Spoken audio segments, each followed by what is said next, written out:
James Easton, IOC Honorary Member. Jim dedicated his life to archery, the sport he loved so much. His contribution to the sport is immense, and he leaves behind a legacy that will continue to support and inspire generations, not only of archers, but of athletes and sports officials worldwide. For all these reasons, we will honor his memory. We also learned with great sadness about the death of our dear colleague, Munir Sabet, IOC Honorary Member. Munir Sabet was a great ambassador of the Olympic movement in his home country, Egypt, in Africa and beyond. Following his distinguished athletic career in shooting sport, he spent 4 decades holding many leadership positions and roles on national and international levels. He will be missed by all of us. We also lost our dear colleague Nils Holst Sørensen, IOC Honorary Member. He was an accomplished athlete and a distinguished sports leader who contributed immensely to the Olympic movement in his home country, Denmark, and worldwide. He leaves behind a sporting legacy of sporting excellence that will be forever cherished by our Olympic community. On a personal note, I may add, I will miss a dear friend who helped and supported me from the very beginning of my IOC membership. With the passing away of IOC honor member Henry Kissinger, the Olympic movement lost a longtime friend and sports enthusiast. His insights and guidance were instrumental in shaping the broader role of the IOC. He tirelessly advocated the power of the Olympic Games to bring the world together in peaceful competition. I will always be grateful for his invaluable advice he gave me in all the many geopolitical issues the world and we in the IOC had to face in recent years. I will greatly miss a brilliant man and a warm-hearted friend. We also remember all the athletes and officials who have lost their lives due to the too many wars and conflicts in this world. And we also remember all the members of the Olympic family who have passed away since our last session. Dear colleagues and friends, may I ask you to stand as a mark of respect in all their honor.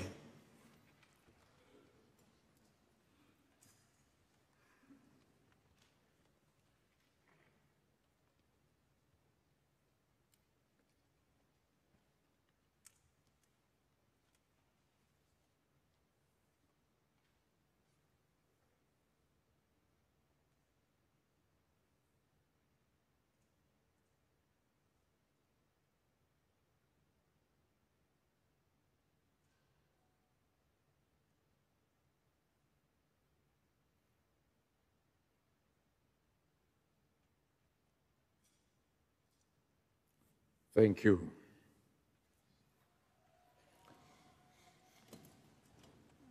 And now, on a more happier note, I think I can speak for all of you by congratulating our colleague and friend Bartosz Bartolt for his birthday today.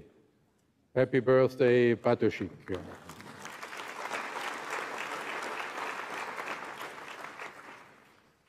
I spare you my singing and give rather the floor to the IOC Director General for advice us on the further proceedings.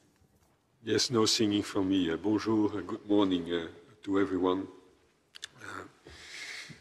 The excused members for these sessions are Yelena Isinbayeva and Yasuhiro Yamashita, according to Rule 18.3 of the Olympic Charter. The required quorum of half of the total membership plus one is met, and the session may validly take decisions. I remind you also that EB candidatures form are to be submitted today by 5 p.m. And also, in order to respect the timing of the agenda, there will be no coffee breaks, but of course tea and coffee will be available permanently. Now the floor is back to you, President. Thank you very much, Mr. Director General. With this, we could already proceed to topic 2 of the agenda, which is the approval and signature of the minutes of our last session in Mumbai. So far, we have not received any comments on the minutes. Are there any right now? You want to withdraw some of your comments you made in Mumbai? Or? No, I cannot see anything. Then we can consider these minutes to be approved and proceed to topic 3 of the agenda. This is my report. You have received my written report, and you heard my speech last night, and even if it was maybe a little bit short, I hope it has covered at least some of the topics. But we're open on questions and comments with regard to both reports or any other topics you want to raise. Are there any?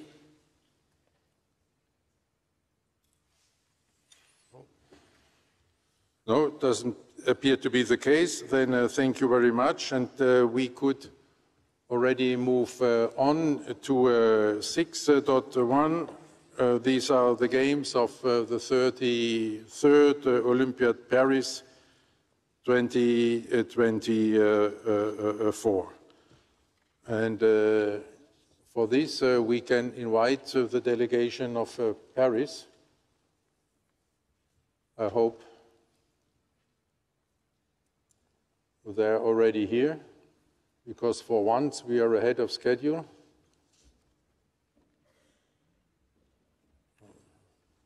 Bonjour.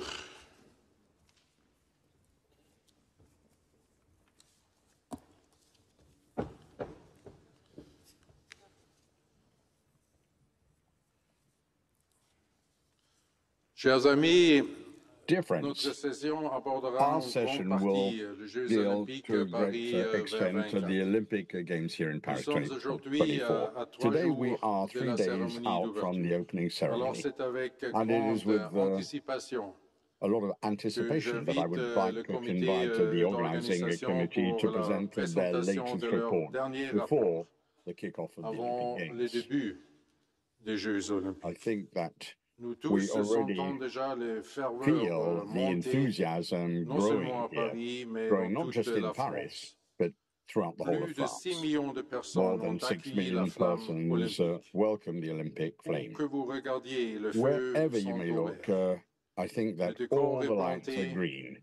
Everything has been set, everything is ready, the organizing committee is ready, but remains vigilant and is looking after the latest and last details. And it is therefore with a lot of anticipation, but also with a lot of trust that we look forward to your report. Et nous avons ici la We have here délégation the de Paris delegation avec, of Paris bien 2024 sûr, son président with Tony its president, Estenguet, Tony Estanguet, avec Étienne Etienne Taubois, le Chief Executive the Chief Officer, Executive Officer, avec Marie Barsac, the Marie Executive Barsac, Director, the Executive Director, Legacy, Impact and Sophie Legacy, Laurent, Sophie Laurent, International International Relations, Senior Director, Senior Director, Shoshina Shoshina Krenot, Environmental Director. Excellence Director. Et maintenant, je passe So la now parole I would à vous, give you the cher floor. Tony.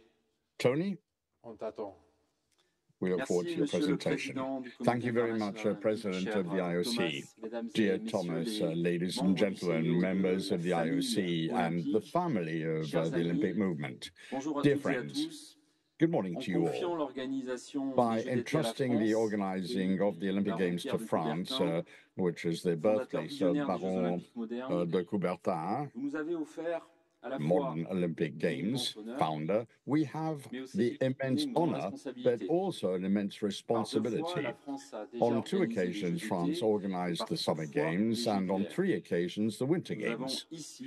Here, in France, we have a special love and an unconditional love for the Games. And it is therefore with a lot of emotion that we are organizing the Games 100 years after the last Summer Games were organized in France. The pathway that you established in Lima 7 years ago is clear. Imagine that we had to deliver the first Olympic Games in conformity with the Olympic Agenda 2025. Spectacular games, responsible games, bold games, and committed games.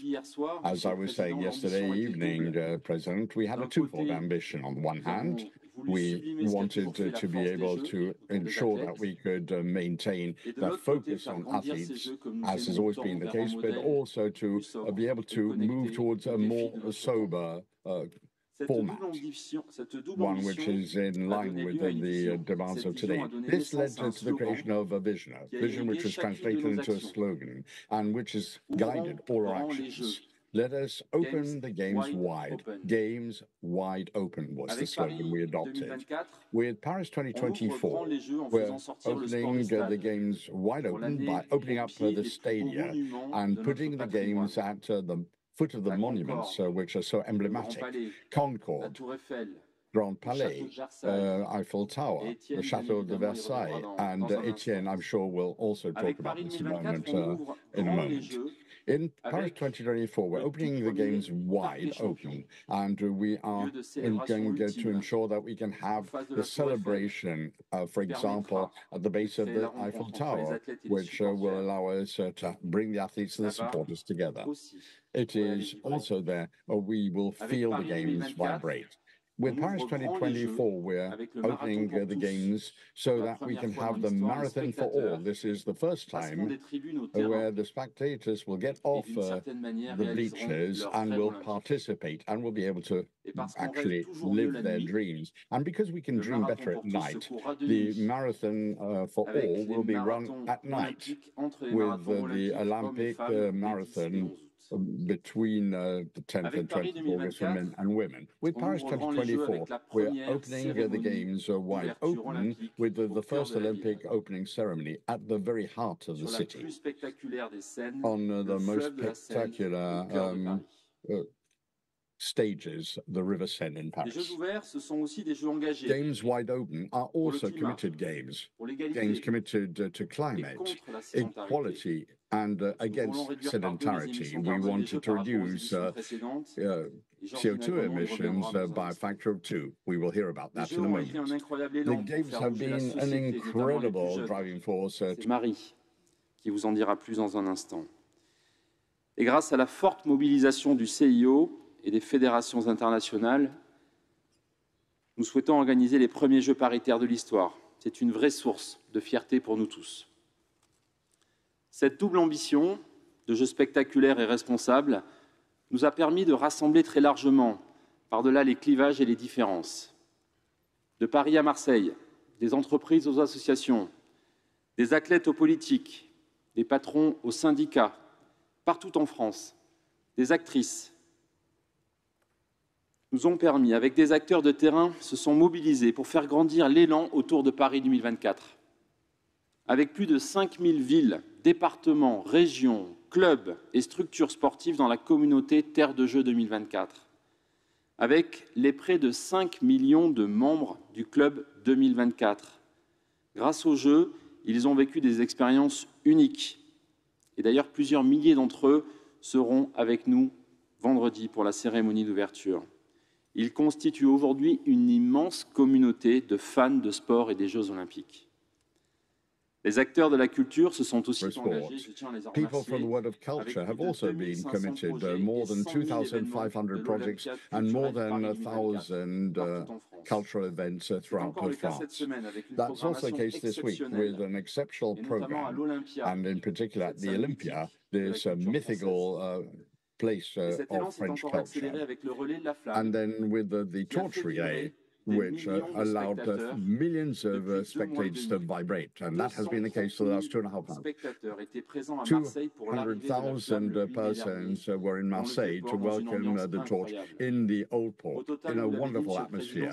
As you were saying, this is more than 6.5 million persons who have accompanied the torch relay throughout France. Last weekend in Paris, the torch also delighted us. 500,000 persons came to see it go past, and the France television viewing was 20 million spectators.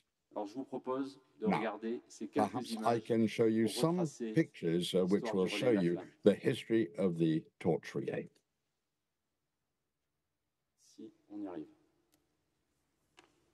J'ai l'impression qu'on a un petit souci avec les slides.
Merci, on ne se lasse pas de ces images. Thank you very much.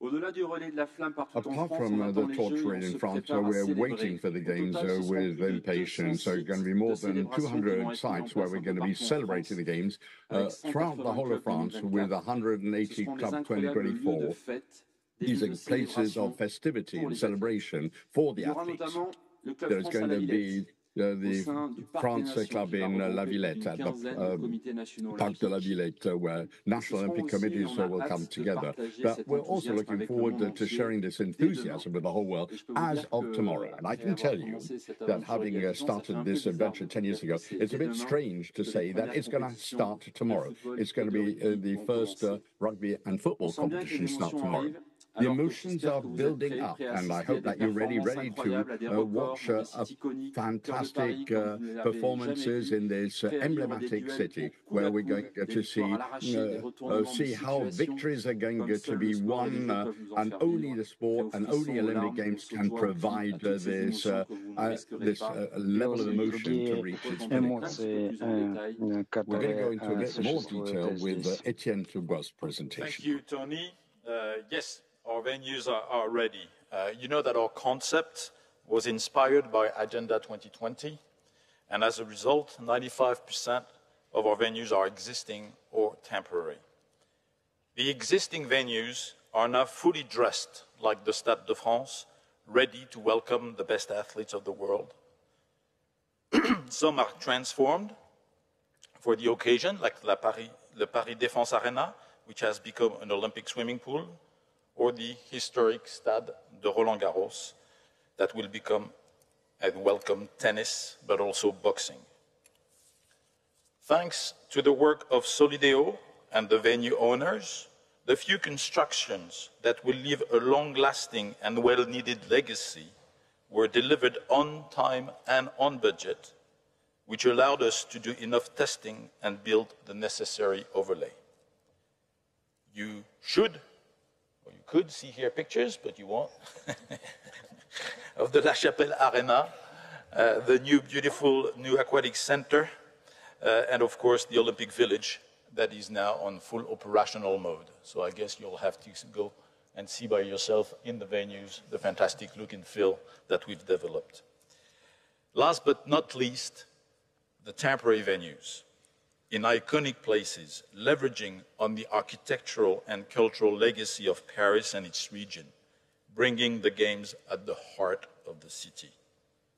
The equestrian and modern pentathlon competition will be held in the park of the Château de Versailles, with a quite spectacular perspective on the canal. At the center of Paris, that will become an incredible Olympic park in the very heart of the city, with the Eiffel Champ de Mars venue for beach volleyball, which, as you normally could see comparing the two pictures we delivered as planned, looking at the visual.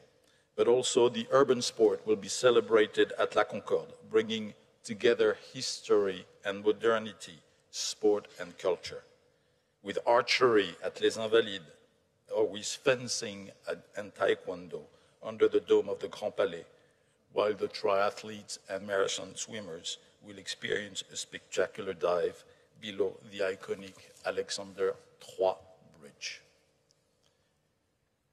Thanks to an Olympic record sales of tickets, these venues will be full of fans from all over the world to cheer for the athletes, with 8.8 million tickets already sold and counting, with few tickets still available.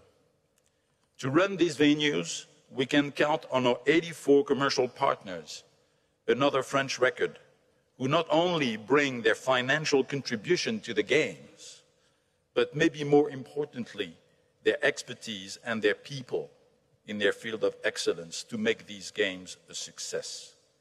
We cannot thank them enough. Talking about people, they are the biggest asset of Paris 2024. Our contractors, our 4,000 plus staff, and our 45,000 volunteers coming from 155 countries can't wait for these Games to begin and demonstrate to the world their passions and skills. All of them are proud and excited to be part of this fantastic journey. Let me now say a few words on security. Security is our priority number one. There is no party if there is no security. We've been working hand in hand with the national government from day one. The torch relay is a perfect example of that efficient collaboration, while tight security went along with a fantastic celebration. Private security will be displayed by Paris 2024 inside the venues, with an average of 17,000 private security contractors per day coming from 110 companies.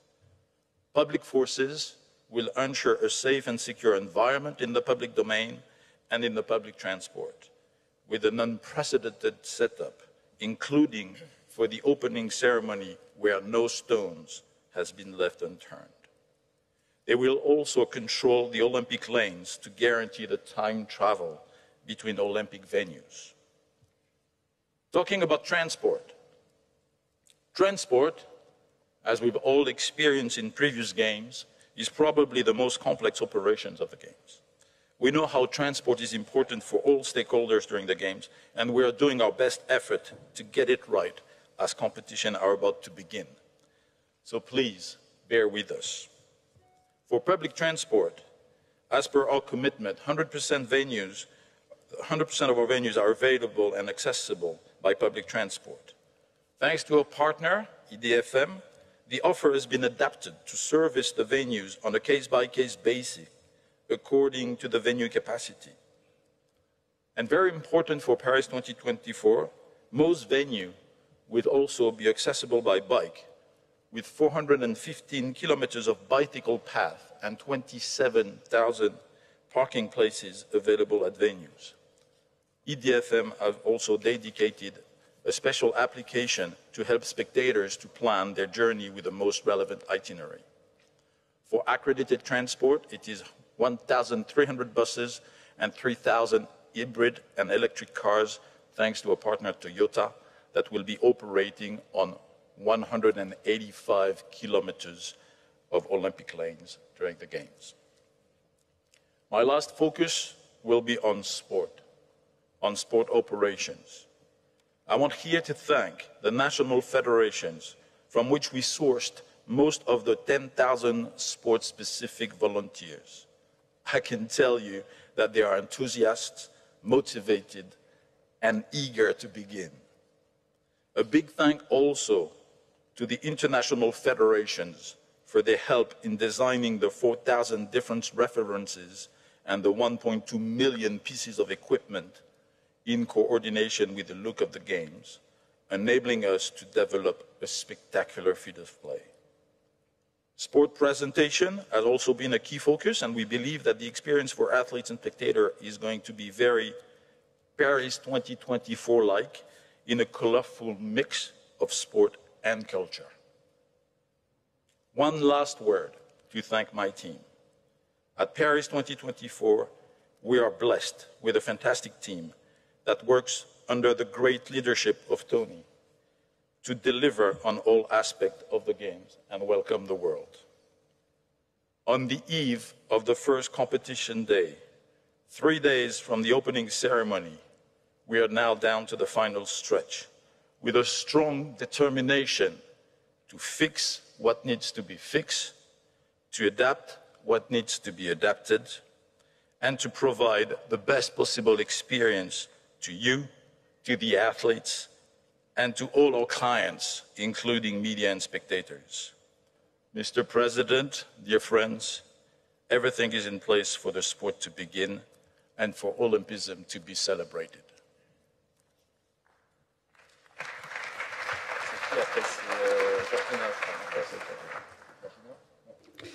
Thank you. We believe the Games can change society, but that they must evolve with it. As for any edition of the Games, we're taking a date with history, and we're adding an extra edge. This week, The Economist published an article by Games historian David Goldblatt pleading to all the Olympics to save the planet. Well, we're actually doing better than that. Together, we're proving the Olympics can provide and showcase concrete solutions to climate ambitions, to protect biodiversity, and to develop much higher circularity. Games that deliver more sport and yet do it with less, that do it better, leaving a long-lasting legacy. For that, we turn our games into a laboratory and a springboard for innovations. Of course, we could have not done it alone. Sponsors, suppliers, host territories, the state, all played together as one team alongside Paris 2024. So much that ambitions that seemed unreachable a few years ago are now becoming reality. The Village, showcasing new construction techniques with 30% less carbon per square meter. Our spectacular temporary venues align ingenuity and frugality. All our venues powered by solar and wind, renewable electricity, leaving a legacy of secured grid connections that should reduce dependency on fossil fuels for years to come. Our spectators accessing all venues by public transportation, by bike, by foot. Our meals and refreshments would reduce dependency on single-use plastics and creative low-carbon catering offering. A second life for our 6 million goods and equipments with 90% already secured. Our medals, the ultimate symbol of success, not only made with 100% recycled metals, but also proving that old is the new gold. And the Seine, of which the Games accelerated its recovery, not only for Parisians, but also for more than 30 fish species that decided to come back. But rest assured, no sharks. Yes, we work with all our ecosystem to do things differently, and sometimes we did not take the easiest option. These were just examples of what our games are doing to play their part in addressing today's climate and environmental challenges. And now, for this final sprint, we need the sum of everyone's little contributions. So we launched a full campaign to encourage spectators, tourists, and Parisians alike to play their part, their small actions. Because we are convinced that today, more than ever, we can be better together. Thank you.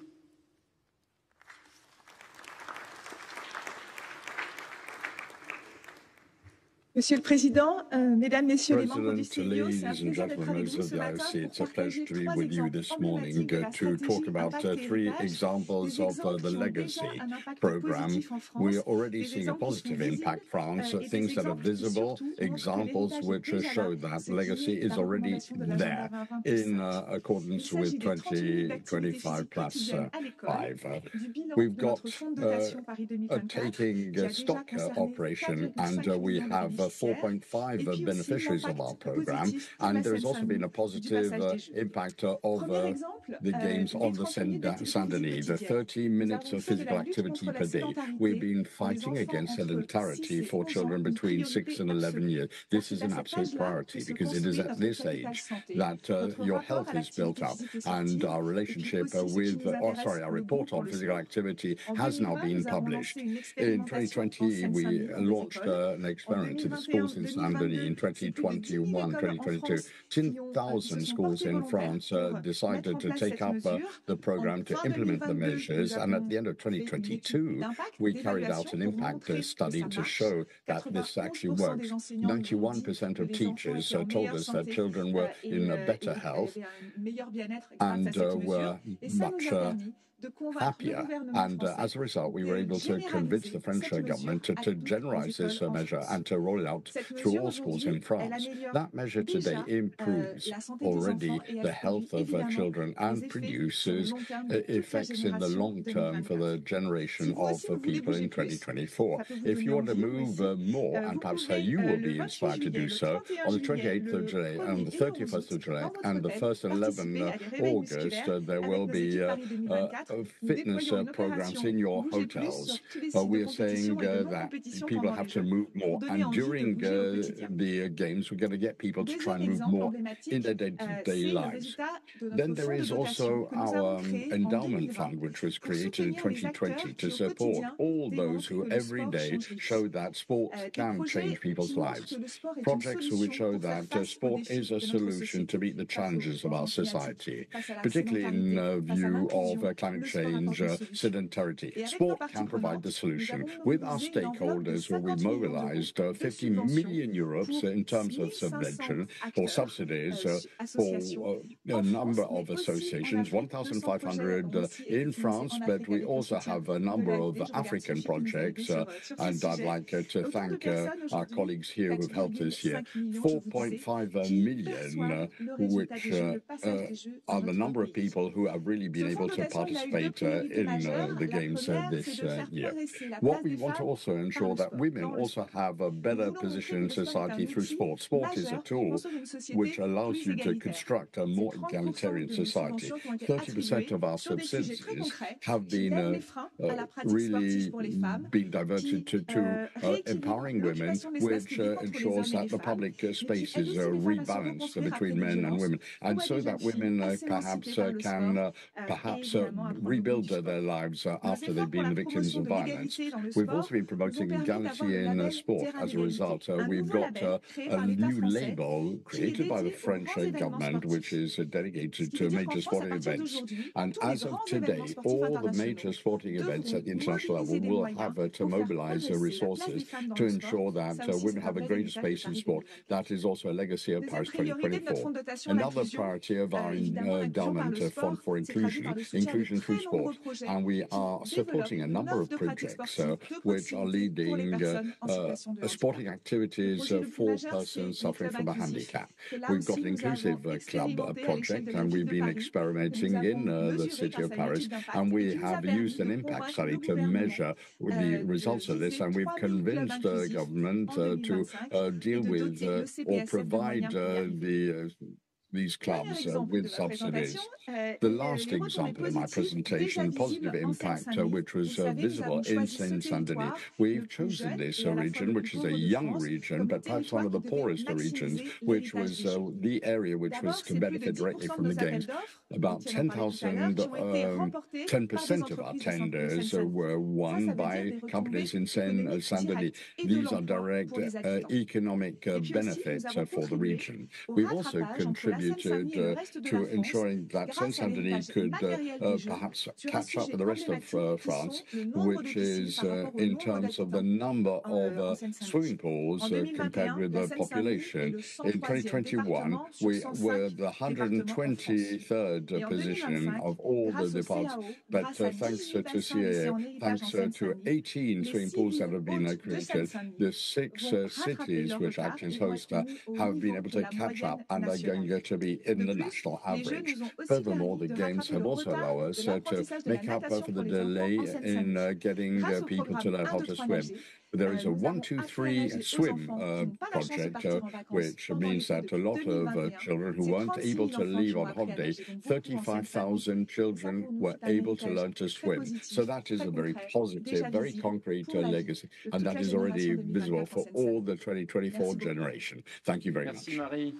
Thank you, Marie. Monsieur le Président, Mesdames et Messieurs, pour conclure, President, ladies and gentlemen, allow me to say thank you to you. Thank you to the whole Olympic family for having supported us over the last few years.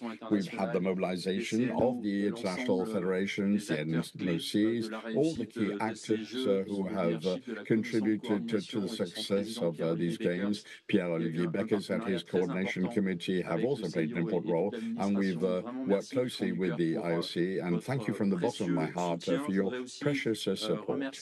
I'd also like to say thank you to the French state and the President of the Republic, the Minister of Sports, and also the whole of the government, the prefects of the police, and the prefect of the region, as well as Mr. Cadot, and a word for Martin Fourcade, who chaired the Athletes Commission for Paris 2024, and on all the subjects he has supported us to ensure the success of the game.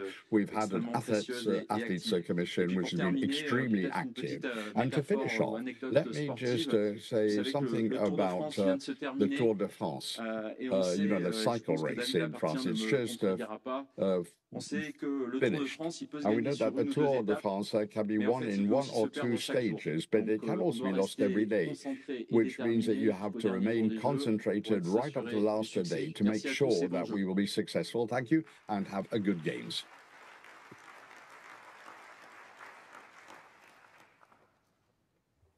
Et maintenant, merci, mes chers amis, et merci pour le dernier message. Thank you, dear friends. Thank you for that last message. J'ai entendu encore une ou l'autre fois. I think you have relayed that message on a couple of occasions already. So, the President of the Coordination Commission, our friend Pierre-Olivier Beckers. Monsieur Beckers, vous avez la parole. Over to you, Mr. Beckers.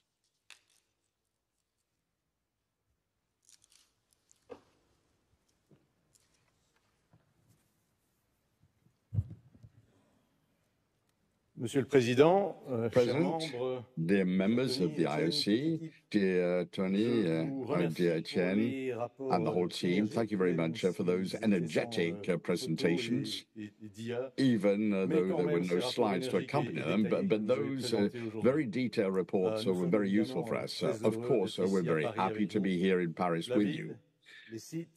The city, the venues are fantastic, and as you have said, the village is absolutely extraordinary. Particularly if you've seen it, you will know this.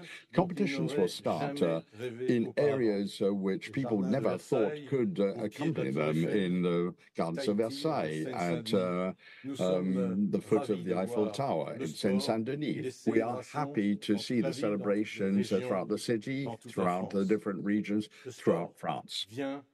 Sport comes to the population in the places where they live. Dear team of Paris 2024, all eyes are on Paris. This is your moment to shine. These are the games we have been waiting for so long. As the Coordination Commission, we personally have had the privilege of accompanying this project for the past 7 years. We all remember hearing of the grand plans and ambitions of the organizing committee, of Tony continually promising to break the habits, casser les codes. Well, Paris, while it is only in 20 days that we will be able to define the success, for sure, we know already now that these games are paving a new way for the future. Dear members of the session, dear colleagues, dear friends, in my very first report to the session in early 2018 in Pyeongchang, I said, together we have the opportunity to bring to reality a new model for the Olympic and Paralympic Games, which, if successful, will become a new inflection point in the history of the Games and which will be inspiring, not only for the Olympic movement, but also for the populations around the world and for the future candidate cities. Olympic Agenda 2020 called on all of us to redefine the purpose of the Games, their content, and the way we deliver them. The vision created back in 2018 outlined the organizing committee's ambition to awaken the athletes within each one of us and to hold spectacular, urban, sustainable, responsible, and useful games for the benefit of all. The dream of Paris 2024 was to contribute to a fitter, more socially responsible society, inspired by sport through a wide engagement with the population at large. This vision has provided the foundation for so many of the innovative and exciting projects linked to these games. Indeed, Paris 2024 has strongly innovated and has challenged, as Tony promised, the established boundaries and past practices. But Paris 2024 has not worked alone, and Tony just reminded us of that. One of the goals of Agenda 2020 was also to bring a reality of co-creation, was to foster cooperation between all stakeholders and delivery partners to a level never attained before. This concept of co-creation has been alive, and it has been alive from day one to this very day, and is, in my opinion, one of the key success factors behind the realization of the many ideas of the organizing committee. The role of the Coordination Commission was also to guarantee that the ambitious vision of Paris 2024, delivered in Lima in 2017, would be maintained. Well, dear members, dear friends, I can confirm to all of you that this vision is intact. Some elements changed. A few ideas disappeared. But many, many new ideas came on board to strengthen the original vision. Olympic Agenda 2020 set the framework for Paris 2024. It allowed the exploration of different models of delivery, of seeking optimizations to right-size the service levels, and to adapt to the realities of the host city and the country. In consultation with the Coordination Commission, Paris 2024 was able to propose service levels which were more adapted to their budgetary and operational realities, while, and that was important to all of us, not sacrificing athlete experience. The new approach inevitably led to adaptations compared to the past. So, thank you sincerely to all of you, many in this room, in the Olympic movement, who showed flexibility and have embraced these changes. This is how we will keep driving our movement forward. And Paris has certainly been trailblazing in this regard. For example, through the event delivery model, Paris 2024 was able to benefit from the experience already existing in the French market and the international federations to assist with the delivery of venues and sport competition. The Olympic Village, I mentioned it, here in Paris looks magnificent. The feedback from the athletes has been just outstanding, in fact. And this is the result of collaborative discussions with the IOC and NOCs from as far back as 2019. Paris 2024 was able to optimize on this basis the village, both in terms of operational dates and in terms of space usage.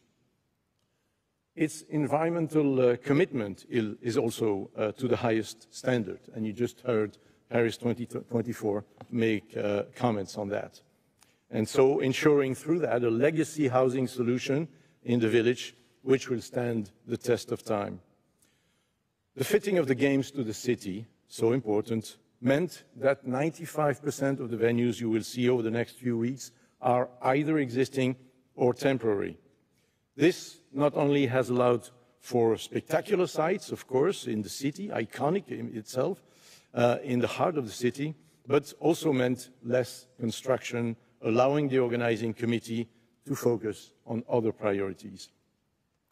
Paris 2024 has manifested Agenda 2020 goals, also in terms of inclusion, gender equality, and sustainability as well. There have been great efforts toward ensuring environmental excellence. I can confirm it. Cleaning the River Seine for Parisians to swim in from 2025 is, of course, the headline project. But all the other efforts to keep the carbon footprint low and to limit the impact on the environment, for example, which you will experience through the venues by limiting single-use plastics, well, all of the efforts speak to games which are more respectful of the environment. As you walk around or take the subway, the metro, over the coming days, you will see the stations, the streets and buildings decorated with the vibrant colors of the Paris 2024 look. You will see posters explaining to locals how to anticipate the games, an engagement and information campaign which has been running for many months now. You will see messages promoting a responsible behavior towards the environment, with humor, in fact. You will probably also notice the message, thank you, to the partners of the Olympic movement and the Games of Paris 2024. There's even one, I think, on the outside of this convention center. In my visit to the venues over the course of the last week and a half now, well, I have seen a lot of security. Etienne Taubois mentioned this. Well, we might feel sometimes that it's a constraint to all of us in our mobility and speed through the venues. But I trust that you will understand these constraints. That's the price to pay for enjoying the peaceful games that we all want to enjoy. But during those visits, I certainly also felt the energy and the enthusiasm, and yes, sometimes the frustration of, and the stress of final phases of preparations. There are still many details in the last weeks and days, but that's normal. I'm very confident because I have been impressed with the quality of the teams in the venues. Everyone is committed to ensuring that finishing touches are implemented, that the venues are and will be in the best possible conditions to host the athletes, the spectators, the press, the broadcaster, to host the world. And this full focus mindset is crucial, of course, because let us not be mistaken, the job is not finished.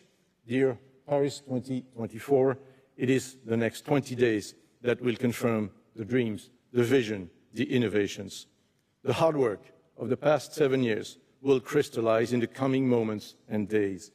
And then I hope that all of us together we can say that these were the games of a new era. In just 3 days, we will experience an opening ceremony which will be audacious, both in terms of its creativity and the complexity of its operations. The staging of the ceremony inside the city, in the heart of the city, is the purest expression of the slogan, Games Wide Open. Let me conclude by expressing my most sincere appreciation. It was dawn, but I want to repeat those words to a lot of people. Of course, to start with my fellow members of the Coordination Commission and all of the IOC administration. Dear friends, your energy, your support and dedication have been fantastic. Je voudrais également, et je terminerai en français, I will finish off in French. I also wanted to say thank you to all the representatives of the authorities in France. Since the very first day, they have provided 100% support and total commitment. And to you, Tony, and to you, Etienne, and your teams in Paris 2024, the truth of the matter is that it is we who should be thanking you. Thank you for having thought things differently. Thank you for having taken up new challenges, to push limits, to have come up with new ideas, new concepts. Thank you for having kept the course right up to the games, to have shown the resilience to overcome the economic shock, the pandemic, and to having shown courage and a willingness to fight. Thank you very much for having welcomed us here in Paris and in other parts of France. There are 20 days to go, and you mustn't drop your guard. We can succeed, but we must work together. Tony, I hope that these 20 days won't only give you grey hairs, but rather that you will have lots of stars in your eyes over the next 20 days and will allow you to accomplish the wildest dreams. With your teams, you have dared, you have invented, you have succeeded. Thank you very much. This concludes my report. Thank you very much, President.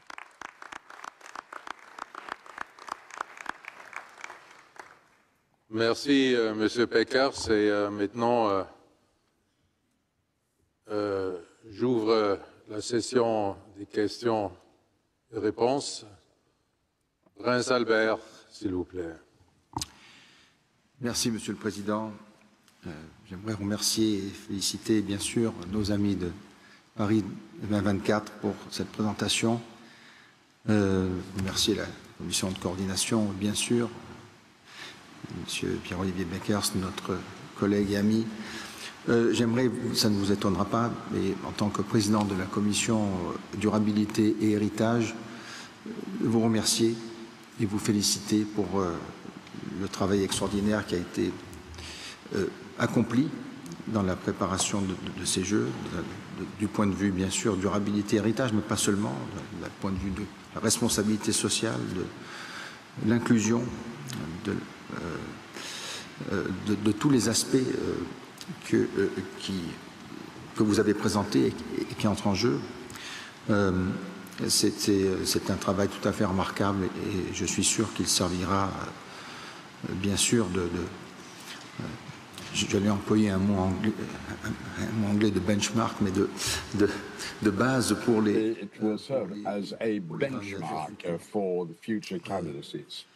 Bien sûr, j'aimerais aussi... Of course, I too would like to say thank you and congratulate you for the excellent work that you've always shown towards the Commission. And thank you also for this report, the periodic report that you produce on the development of your activities and all the aspects connected with sustainability. So, thank you very much. Thank you, Marie, and the rest of the team. And I would also like to say that Tony Estanguet is a former member of our commission, and I know that for him it was important to implement not just all of the aspects that we put forward in Agenda 20+5, but also the strategy which was mapped out by the Commission perhaps some 10 years ago. And to see that all this is possible, this has been actually implemented, and I believe it is something for which we can all be satisfied, but I think it is a great example for the future as well. Thank you very much.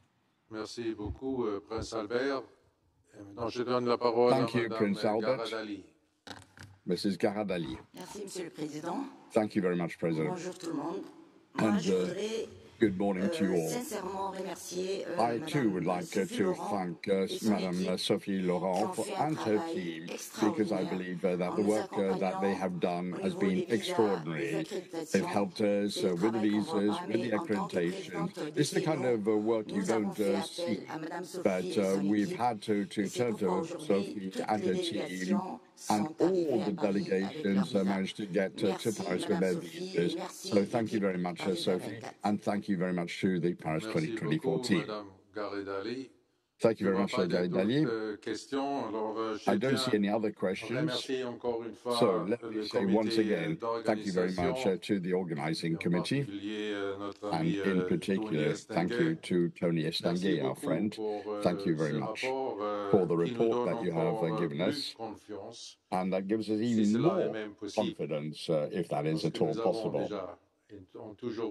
Because we've always had full confidence in you and full confidence in these games. I think that there is every reason to believe that we're going to have some unforgettable games. But Tony knows what I'm going to say now. We are in sports.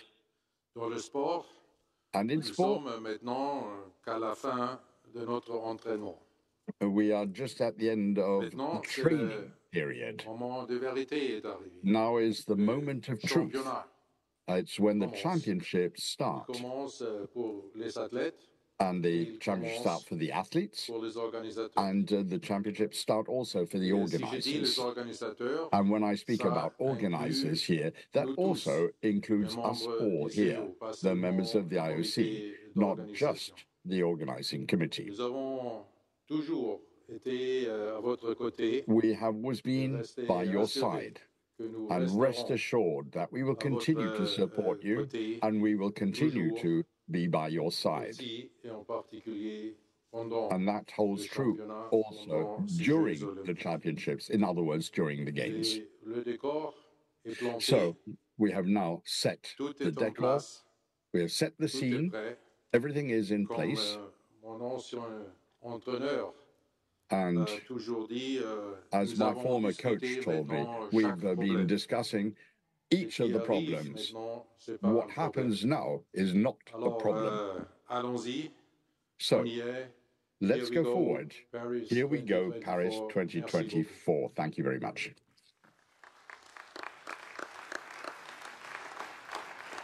And if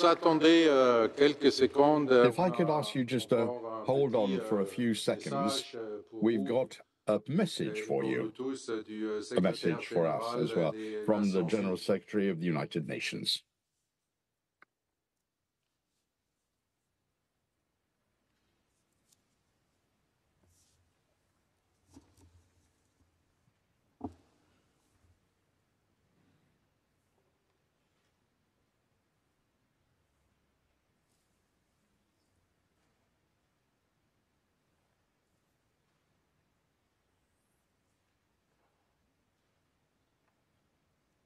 Alors? Is there a problem?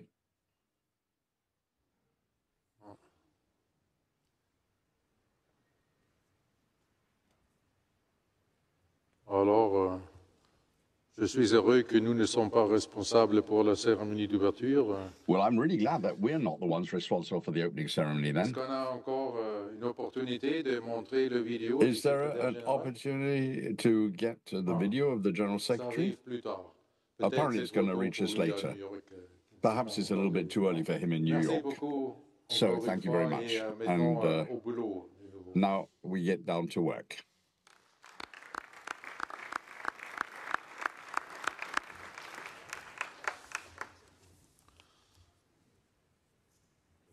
Bonnet.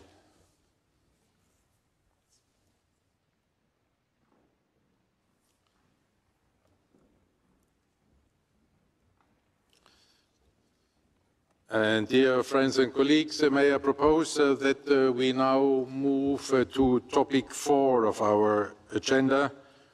This is good governance, and we start, of course, with ethics. And there I would like to invite the chair of our Ethics Commission, His Excellency Mr. Ban Ki-moon, to present to us the report of the IOC Ethics Commission.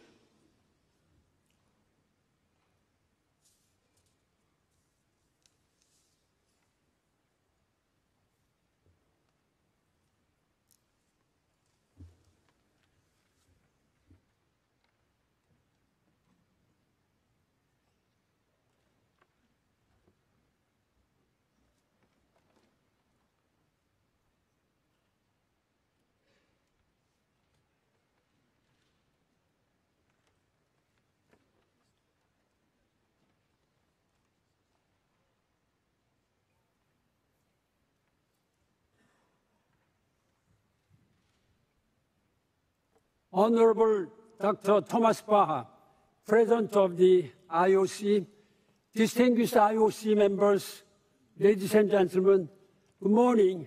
Bonjour, mesdames et messieurs. It is a great honor and privilege for me to present the Ethics Commission's oral report on behalf of all the Commission's members. I would like to express my deep appreciation to the members of the IOC Ethics Commission for their commitment to delivering the mandate assigned to us.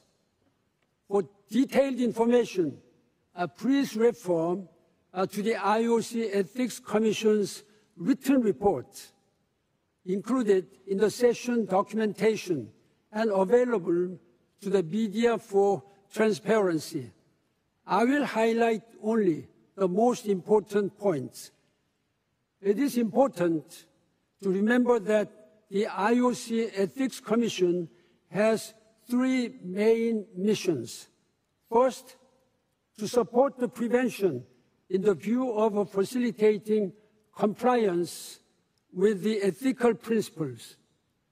Second, to recommend decisions to the IOC Executive Board in case of a breach of these ethical principles.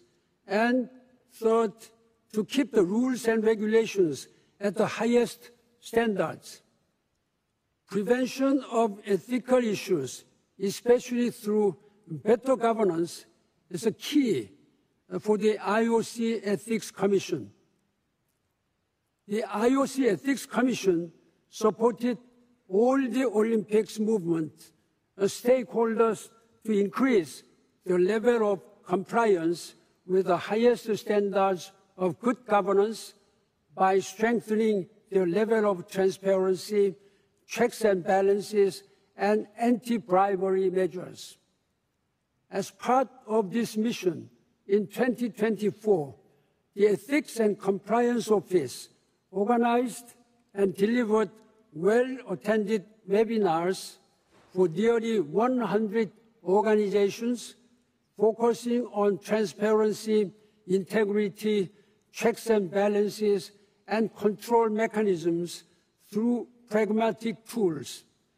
Today, more than ever, sports organizations are measured by their integrity. Therefore, I would like to thank these organizations for actively participating in these initiatives. They are demonstrating their commitment. Since the autumn of 2020, all IOC members and IOC Commission's members periodically complete confidential and secure preventive disclosures of interest. These are regularly reviewed for validity and updates. Thank you for contributing to greater transparency through your disclosures.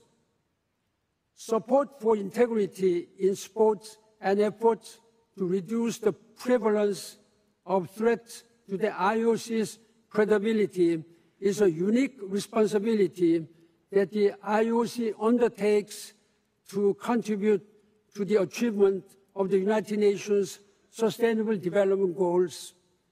To that end, the IOC leads the International Partnership Against Corruption in Sports, IPACS, to facilitate the dissemination of the culture of good governance in sports at all levels. With the support of governments and intergovernmental organizations, in particular, the UN Office on Drugs and Crimes, UNODC, all these prevention missions will continue to be ensured and extended. On the eve of opening of Olympic Games Paris 2024, I'd like to point out that the IOC Ethics and Compliance Team monitors sports betting activities on all the Olympic Games events. As done in the past, this monitoring will be carried out with the support of global sports betting operators, along with betting national authorities and law enforcement entities specialized in this field. This follows a very robust awareness-raising program implemented for the athletes and their entourage during the past years.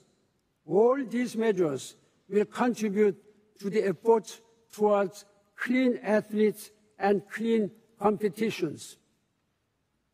I would also like to thank the Paris 2024 Organizing Committee, the French Sports Betting Authority, and the French Ministry of Justice for their active support to the setup of the Joint Integrity Unit. The aim of this mechanism is to facilitate the exchange of information during the period of the Olympic Games on any breach of the ethical principles. It is also essential for the IOC as an institution and as a leader of the Olympic movement to take the appropriate decisions when the situation imposes them. This is another mission of the IOC Ethics Commission. Since our last report, the Ethics Commissions discussed in strict confidentiality on a number of situations. On the basis of these deliberations, recommendations were made to and approved by the IOC Executive Board. These recommendations are published on the IOC Ethics Commission's website. You are welcome to refer to it. Third, the third mission of the IOC Ethics Commission is to keep the Code of Ethics and its implementation provisions at the highest standards. As announced during the last session, the directives concerning the election of the IOC president are currently being revised and will be operational by the end of the Olympic Games. Once approved, they will be published on the IOC website and disseminated. These directives, like in the past, will frame up the candidature campaign and clarify the relations between the candidates, IOC members, and the Olympic movement.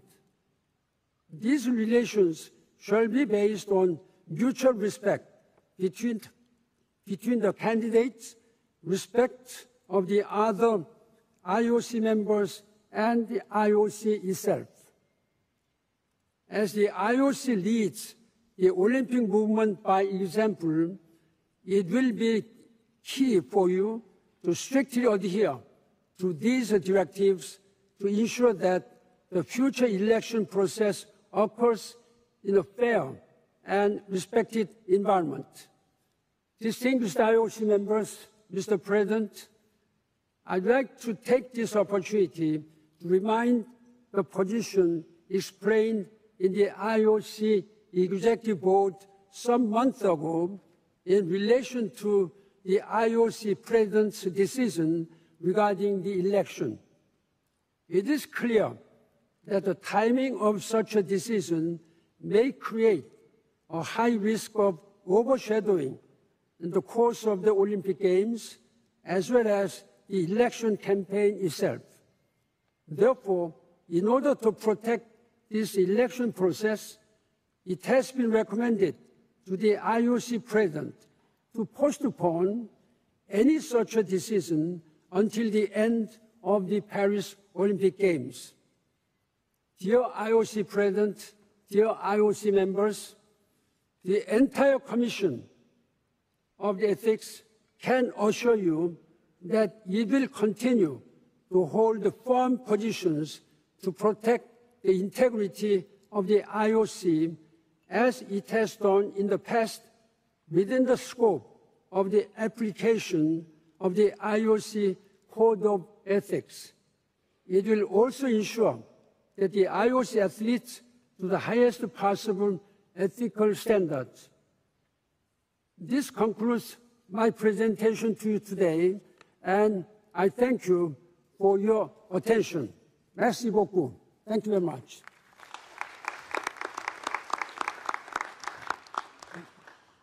Thank you very much, Your Excellency, for this comprehensive and excellent report.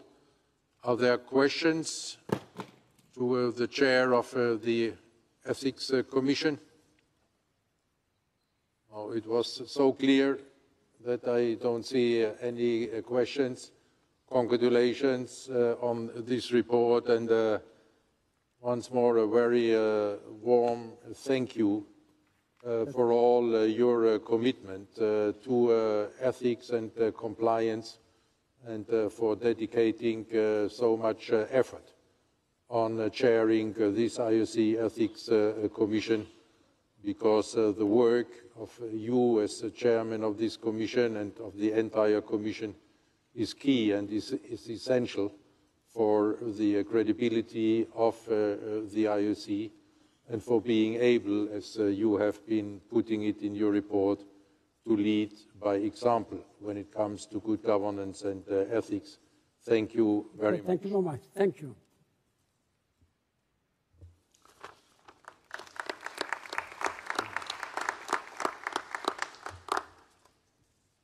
And just for your information, we will have during this session a re-election of one of the members of the IOC Ethics Commission, but this will happen together with all the elections we will have tomorrow afternoon. Therefore, we could now proceed to the next topic under good governance, and this is the Audit Committee. And there I'm inviting again Mr. Pierre-Olivier Beckers as the chair of the Audit Committee to take the floor for his report.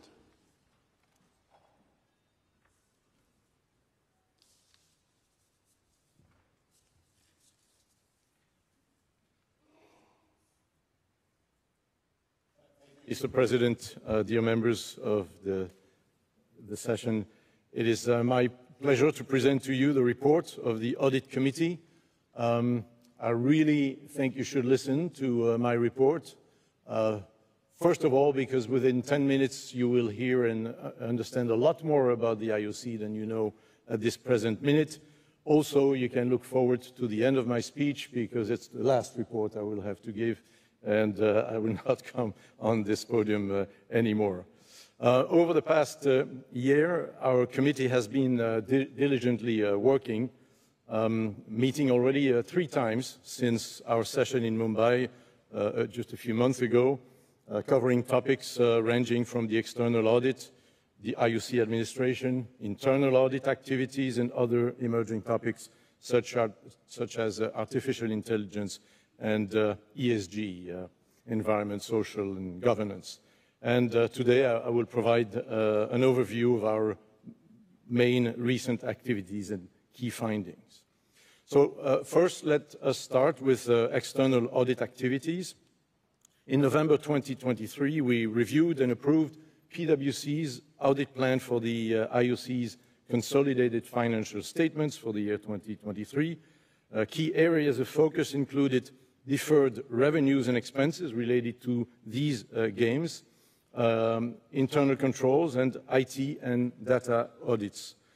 The budgeted audit fees remained at the same level as previous years, so that was pretty good from a savings and management of expenses.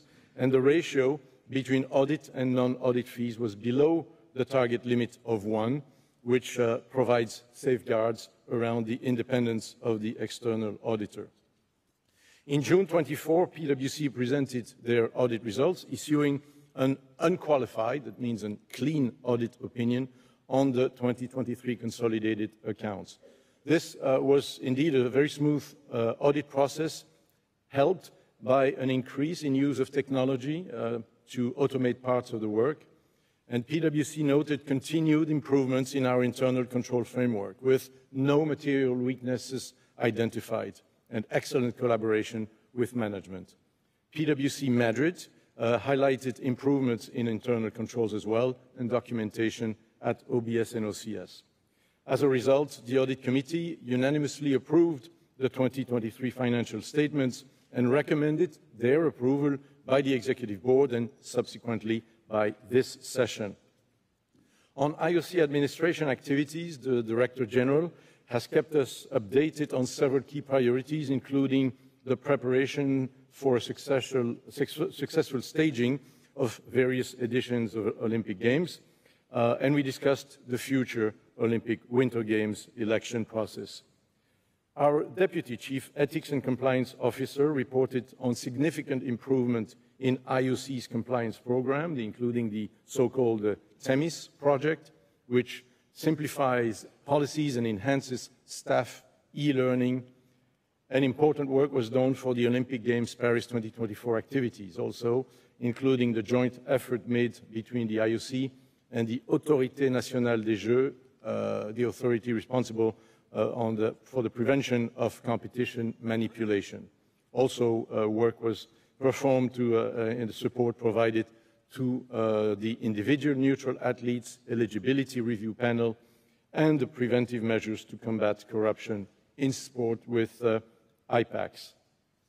The Audit Committee also reviewed the IOC annual risk report for 2023, which highlighted the strategy to mitigate emerging risks, particularly with new risks, artificial intelligence and cybersecurity. The Chief Operating Officer has provided essential updates on several critical areas under her responsibility, ensuring continuous improvement and organizational efficiencies across the IOC administration. You have a full account of these elements in my written report, but just to touch on a few. Finance. In finance, our Chief Financial Officer highlighted the IOC's sound financial stability despite global inflation and a strong Swiss franc. Key changes included strong financial performance from the Olympic Foundation's financial assets and treasury management as well as ongoing improvements made to the procurement policy and optimized legal contract tools. On technology and information, our Chief Information and Technology Officer reported on a new organizational structure to address the evolving risks. He also talked about the enhanced cybersecurity measures for Paris 2024 and the successful preparations for future events like Milano Cortina and LA 28. The technology and information strategy was also presented with short, medium, and long-term goals.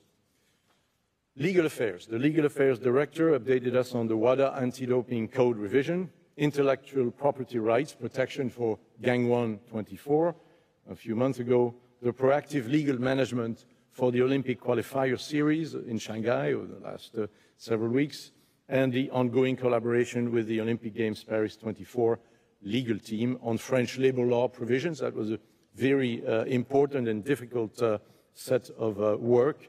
There was also work from the Legal Affairs on IP and rights protection program for the Games here in Paris.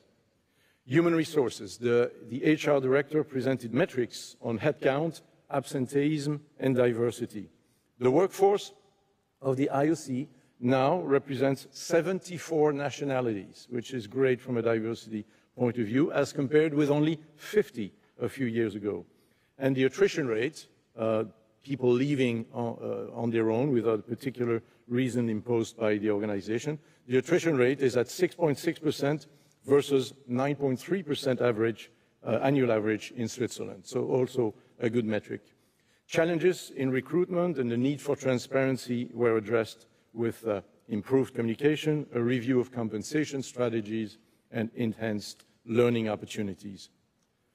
Finally, since risks are not only of a financial and accounting nature, the Audit Committee has continued, as in the past, to hold discussions with the directors and heads of other key IOC departments and services on their identification and mitigation of risk in their area of responsibility.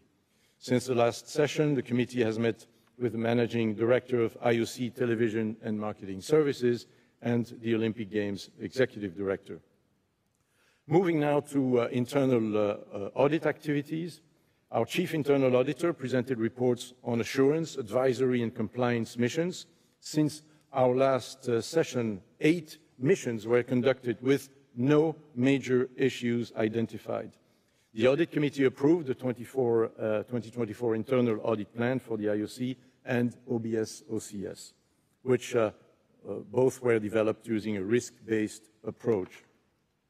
I'm pleased to report that the implementation rate for internal audit recommendations following audit missions stands at an excellent 95%. So it means that 95% of the recommendations from the internal audit department have been implemented by the other department and services. And this compares very favorably, 95% is quite high, but it compares favorably with an 88% implementation rate at the end of June 23, just a year ago. As part of its commitment to conduct regular continuous education sessions, in November 23, we invited the PwC partner for internal audit to present the latest global internal audit survey results on emerging megatrends across the globe, such as climate, artificial intelligence, food, a fracturing world, and supply chain disruptions. This is interesting because obviously these are key themes, but these are absolutely themes that we have faced year after year here in the preparation of the Paris 2024 Games. The Audit Committee, after listening to the PwC experts on these global trends, we asked the Chief Internal Auditor of the IOC to compare IOC's current internal audit activities on those themes with the survey findings. And in March 2024, the results and a proposed implementation plan were presented to us, prioritizing areas where internal audit could be more involved in supporting management on those key activities, such as esports, artificial intelligence, for instance. Best practice trends in internal audit globally indicate that in the future, internal audit will move from being a bit of a cop, if you will, a police coming after the fact, being a problem solver, to being more an insights generator and trusted advisor by getting involved more and more early on new projects. And that's a trend that we see in internal audit around the world.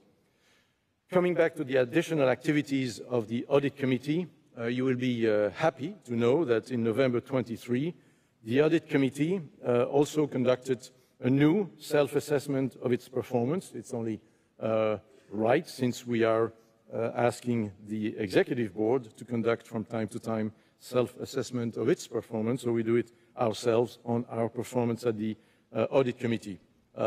This survey yielded excellent results, 2 areas of attention regarding the time pressure on our executive sessions and the need for continuous education on emerging topics were identified, and we are addressing them. So this makes a perfect transition to the final part of my report, where I wanted to spend a few minutes and elaborate on 2 topics that the IOC consider as fantastic opportunities, and you heard our president yesterday during his speech, but of course topics which bring also new emerging risk landscapes that will require a specific attention within the next few years. The first one is related to artificial intelligence. In June 24, the Audit Committee invited Mrs. Agni Ofanudaki. She's the Associate Professor of Operations Management at Said Business School at the University of Oxford, and our IT Director, Ilario Corna, to discuss the opportunities and risks related to the use of artificial intelligence. And our President highlighted the fact that there are indeed risks and opportunities, but risks with the use of artificial intelligence. So it is important for the Audit Committee that we looked at the IOC AI agenda, and we discussed the various risks with our experts and the potential role of the Audit Committee going forward with respect to the use of AI from, of course, a risk mitigation perspective.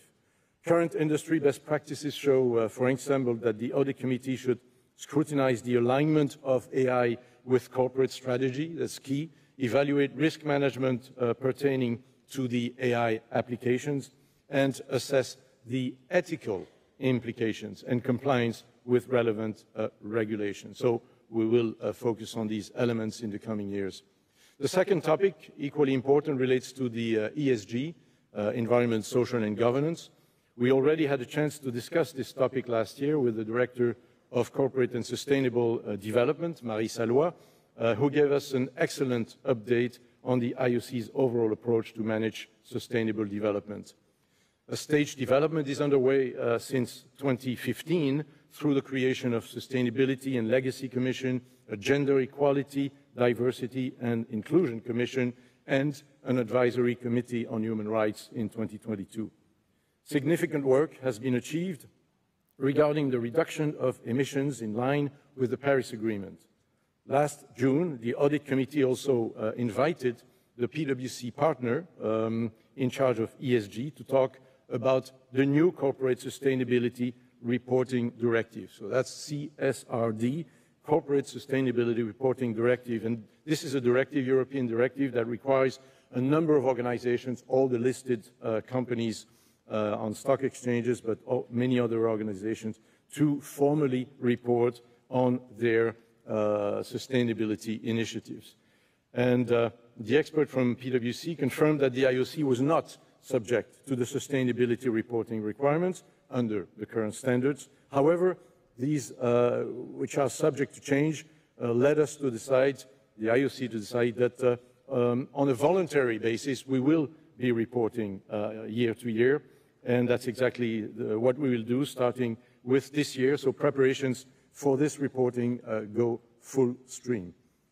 Consequently, the Audit Committee asked the Chief Internal Auditor to include this important matter, ESG criteria, to his audits whenever and wherever possible.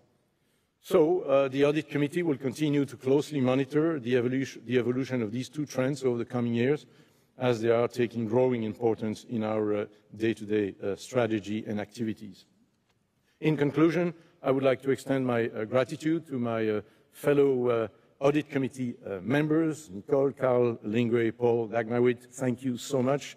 Also, my thanks to the IOC administration and our external partners for their unwavering support and collaboration. So thank you for your attention. I will be obviously happy to take any questions you might have. This concludes my report, Mr. President. Thank you very much, Mr. Beckers, for this very good report. And I ask whether there are any questions being left open, or whether you all share the same feeling that with this audit committee we are in the best of hands, ensuring us that we can sleep calmly in the night. Apparently that's the case. Mr. Beckers, to you and your colleagues, really a big thank you. You're one of the hardest, if not the hardest working commission in the IOC with all your many meetings and covering so many topics. But this is for the sake of the credibility of our organization, and therefore a big thank you to you and all your colleagues in the Commission. Thank you very much. Thank you.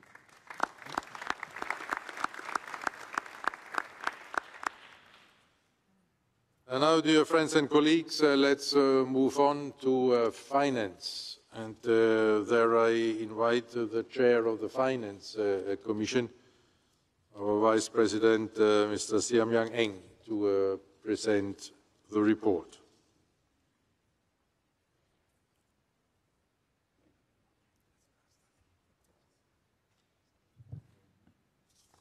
Thank you, President. Dear colleagues, we are pleased to present to you the 2023 IOC Annual Report submitted to the IOC session for your approval. As per the Olympic Charter, the subtitle of the report is Engagement and Partnership. The report explains in details our activities in 2023. It also includes the audited consolidated financial statement for 2023, which are being presented to you today.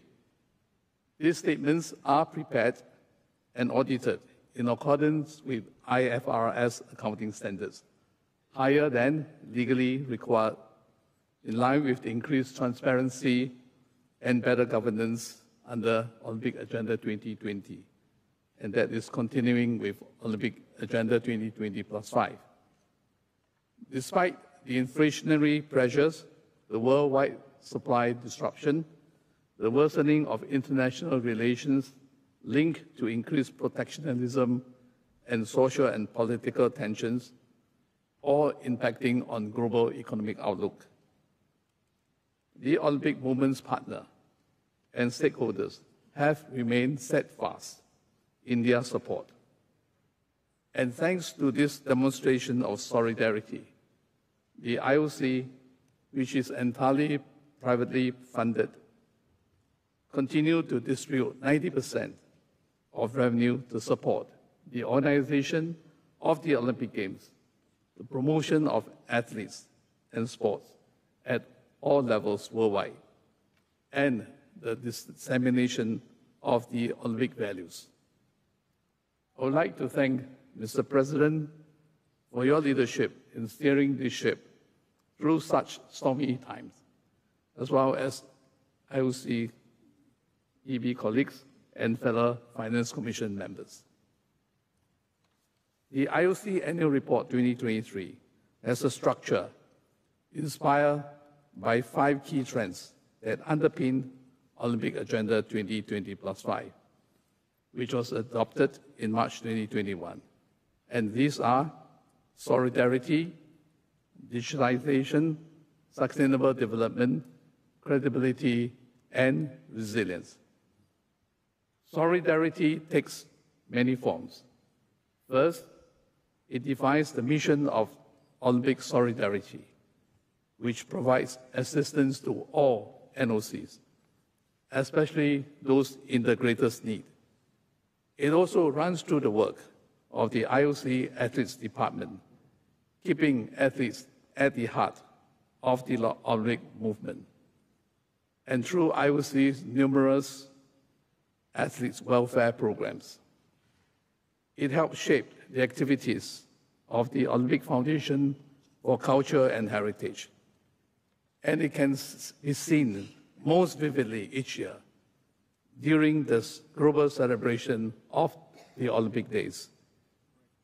Building on the success of the Olympic Winter Games Beijing 2022, the IOC's use of Olympic digital and social media channels to increase engagement reached new heights in 2023, with record numbers of users interacting on these platforms.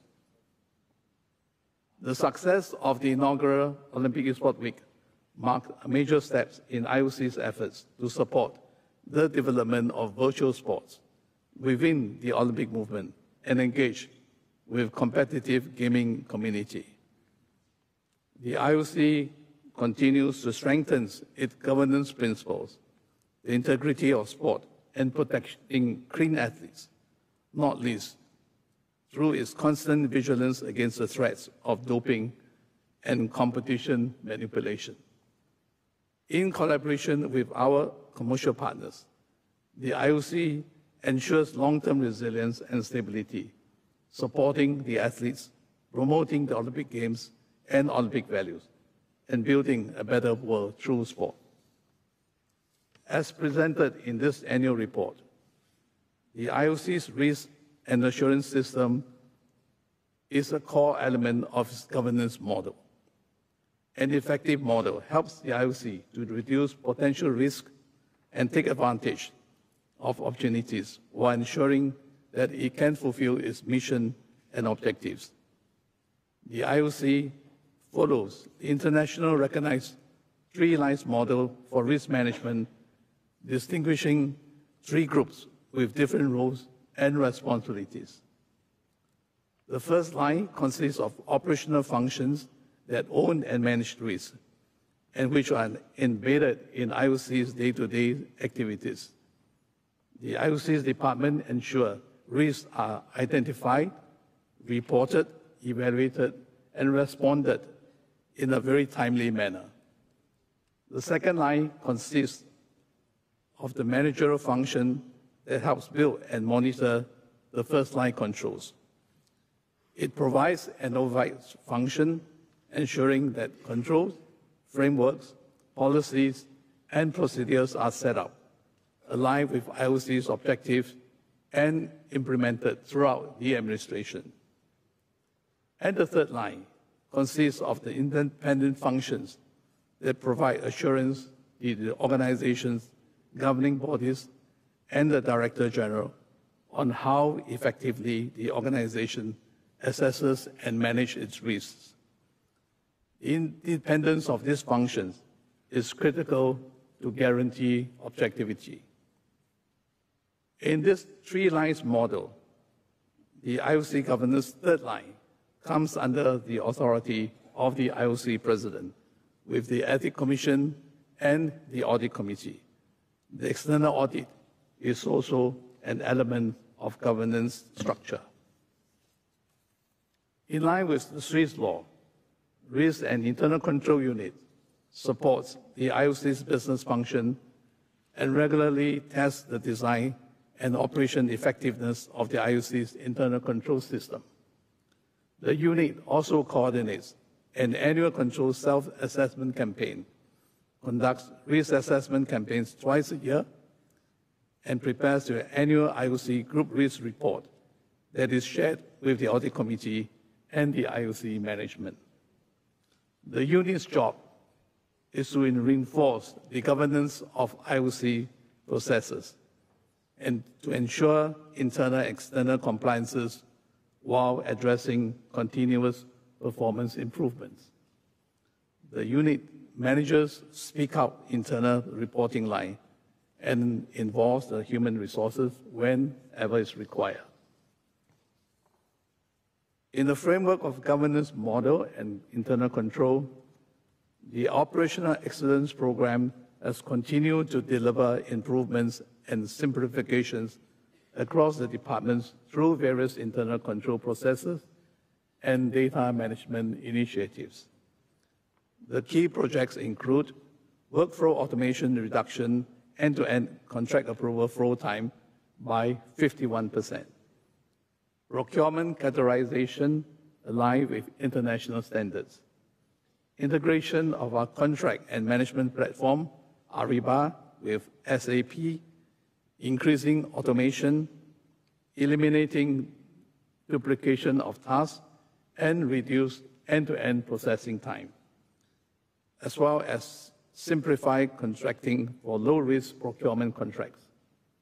All these initiatives are key drivers for greater efficiency and simplification. Ensuring financial stability through tight monitoring, good governance, and risk management remains a top priority for the administration under the Plan and Budget Committee. Continuous work is done on finding savings, optimization, efficiencies, and synergies. As an additional governance body, the Contribution Approval Panel approves contributions to third parties. As the IOC allocates 90% of its revenue, this means that ensuring responsible distribution is a duty. The IOC administration cost stays within 10% allocated, which is very efficient compared to many international organizations. Thanks to the continuous support of the commercial partners, the IOC is able to distribute 90% of its distributable revenues to support the Olympic Games, the athletes, the international federations, NOCs, the Olympic solidarity programs, and the development of sport around the world. We are on track to distribute $4.6 million a day for the Olympiad 2021 to 2024. This is an increase of 9.5% compared to previous Olympiad, despite the tough economic situation. $3.1 billion goes to support the Olympic Games and allowing athletes to fulfill their Olympic dreams and becoming Olympians. Over the last Olympiad, 2017 to 2020 and 21, the IOC has distributed $1.5 billion to the IFs, NOCs, and Olympic Solidarity. With the successful closing of the Olympic Games Paris 2024, we will be on track to distribute $1.6 billion by the end of this Olympiad. The IOC's mission is to place the athletes at the heart of the Olympic movement. Olympic Solidarity invested over $160 million from its budget in the World and Development Program through scholarships for athletes, teams, coaches, sports administrators, plus development of sports infrastructure and training system for sports on the Olympic program. The new Olympic Solidarity quadrennial budget for 2025 to 2028 will be increased by 10% to $650 million to continue supporting the athletes and their NOCs. We will also ensure that more opportunities and Olympic scholarships are available to athletes, with the budget for athlete support program increasing by 16%. The Olympic movement spends a total of $370 million in an Olympiad on anti-doping.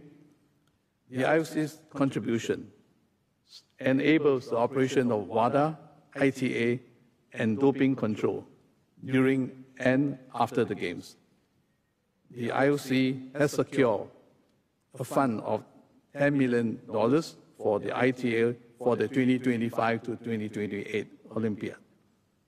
In addition, the IOC has announced 2 additional funds of $10 million each for the prevention of competition manipulation and for safeguarding, to strengthen the prevention of and respond to harassment and abuse in sport at the local level.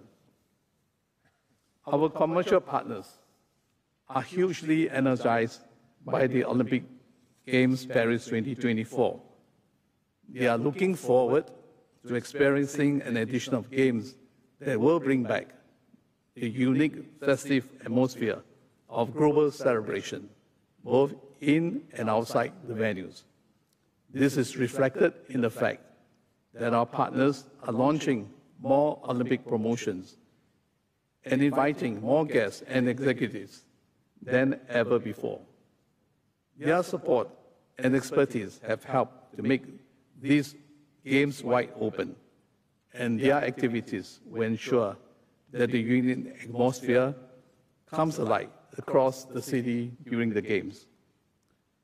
Our top partners are also delivering benefits to the athletes through initiatives such as Alliance Buddy Program, Airbnb Athlete Travel Grants, Visa Financial Fitness Learning Courses, Samsung Special Edition Mobiles, and P&G Athletes for Good Program. Our media rights holders are crucial in supporting our Olympic Charter commitment to ensure the widest possible audience for the Games. And we have seen tremendous promotions from our broadcast partners in the run-up to Paris 2024. As our President has said during his session opening ceremony speech, for the next Olympiad, we have secured $7.3 billion to date.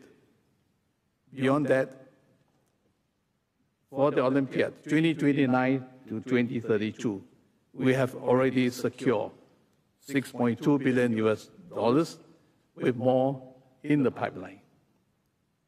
The IOC's successful commercial program enables us to continue to increase our support for the success of the Olympic Games, the athletes, and the Olympic movement.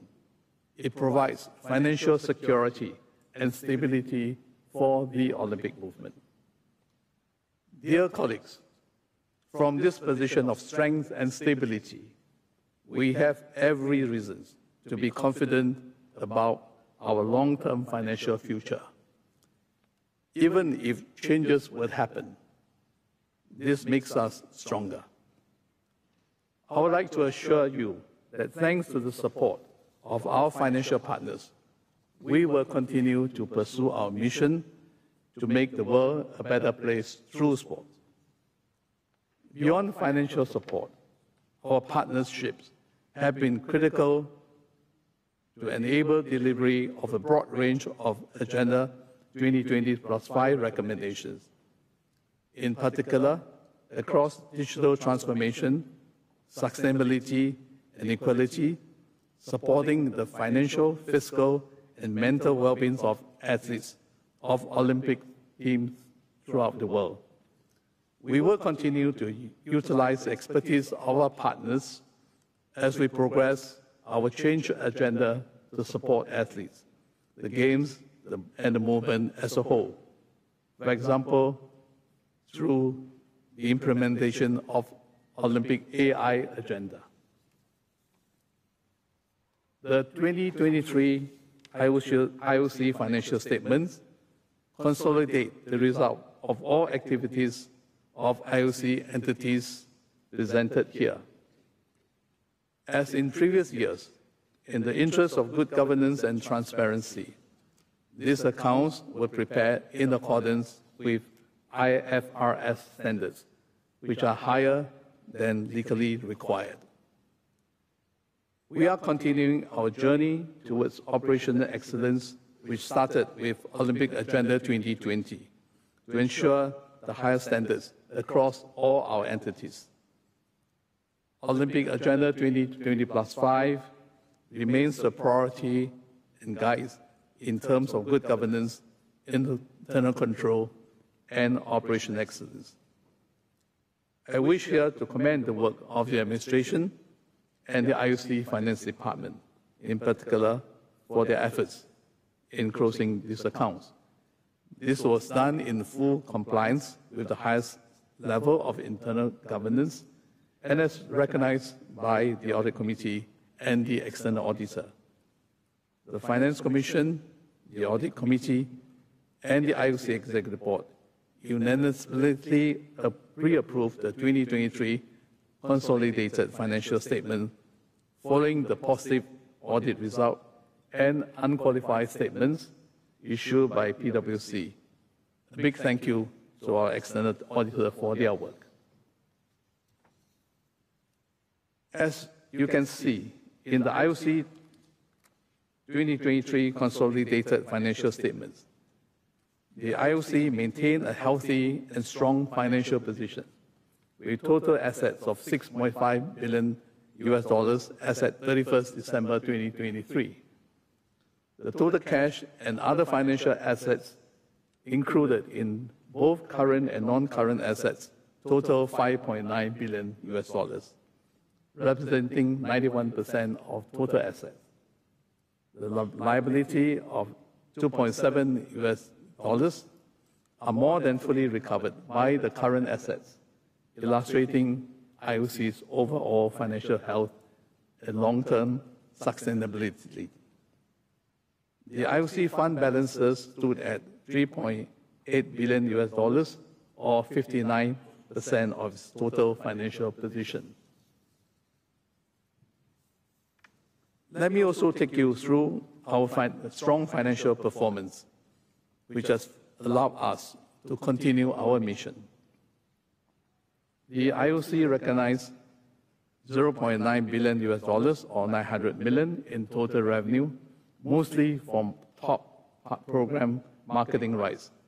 And as 2023 was a non-Olympic Games year, and so no television broadcasting rights were recognized. The sustained effort enabled us to support the whole Olympic movement. $400 million were distributed to athletes and the Olympic stakeholders for the development of sport worldwide, the NOCs, Olympic Solidarity, IF, and OCOGs. Costs related to the Olympic Games and Youth Olympic Games, grants, contributions, Olympic Solidarity Program, and special projects total $208 million. And in line with the 2022 figure, the IOC distributed $165 million for the promotion of the Olympic movement.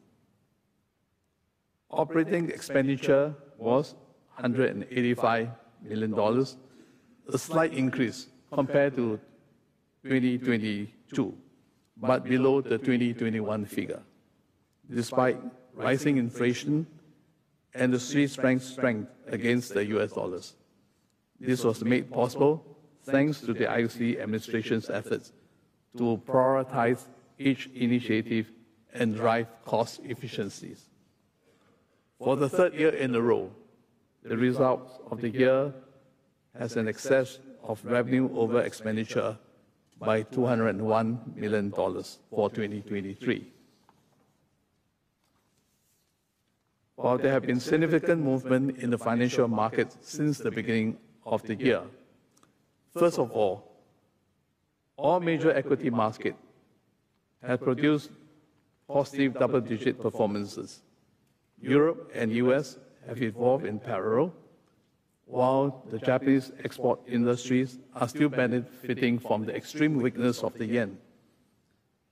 Emerging markets are lagging behind, penalized by the strength of the US dollars or by specific domestic issues, for example, the real estate market in China. Where interest rates are concerned, the higher for longer theme, with a 2-year and 10-year Treasury yield close to 5% or 4.5% respectively, are hurting bond portfolio valuations. Inflation rates falling more slowly than expected, have prompted many central banks to delay their first interest rate cut. This has also had an impact on the strength of the US dollars, as the delay mainly applies to the Federal Reserve, which was expecting to cut rates first, we follow by a few more. As at the end of May, the dollar index had gained more than 3%. The graph on the left of this slide shows that asset allocation of $3.3 billion of combined assets from the IOC, TMS, top program, and Olympic solidarity portfolios. It reflects the short-term oriented investment and treasury portfolio, with 26% invested in bond with an average maturity of less than 3 years, and the rest invested in short-term instruments, essentially money market funds representing over $2 billion, offering some protection against higher interest rates. The graph on the right includes a $1.2 billion of assets under the Olympic Foundation, which are invested in a more diverse portfolio, and therefore you see the additional categories of equities as well as real estate. These two asset classes, together with alternative investment, account for roughly $500 million, or 11% of the accumulated assets. This slide here shows the performance of the Olympic Foundation since 2002, excluding cash inflow and outflows. Through the portfolio's performance and transfer from the IOC over the years, the Olympic Foundation's financial asset now stands at $1.2 billion. Cumulated performances is over 130%, or an average yearly net performance of 3.85%. And for the performance of 23, it was well above 6.85%, thanks to the positive evolution of most asset classes. This positive performance has been achieved over the year thanks to conservative asset allocation and careful diversification in asset classes, as well as investment policies. And since 2015, the foreign currency exposure has been restricted in order to contain the volatility linked to currencies against the US dollars.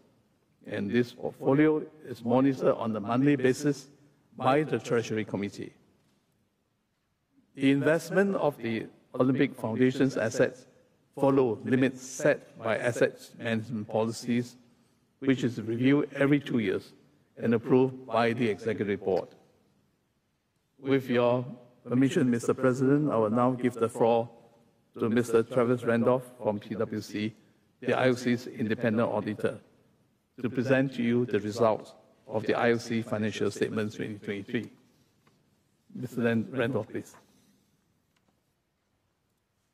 Super. Thank you, Mr. Chair, and good morning, Mr. President, members of the International Olympic Committee.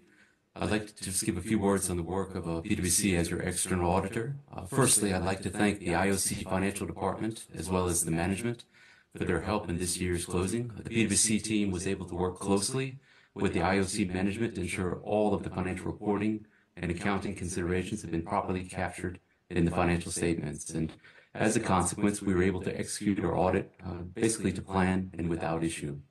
Naturally, this year's audit focused on the pre-games accounting considerations, as well as looking at any impact of any changes that may happen in the system of internal control. So our review of these controls would have included both the manual processes as well as the IT functionality. And personally, I find the IOC system of internal control to be of a very high maturity. We were successful in completing our work, and as the group engagement leader responsible for the IOC, I'd like to just comment on two aspects of the audit opinions you would have received in the overall annual report. The first is the consolidated financial statements have been determined to give a true and fair view under International Financial Reporting Standards, or IFRS, as we call it for short.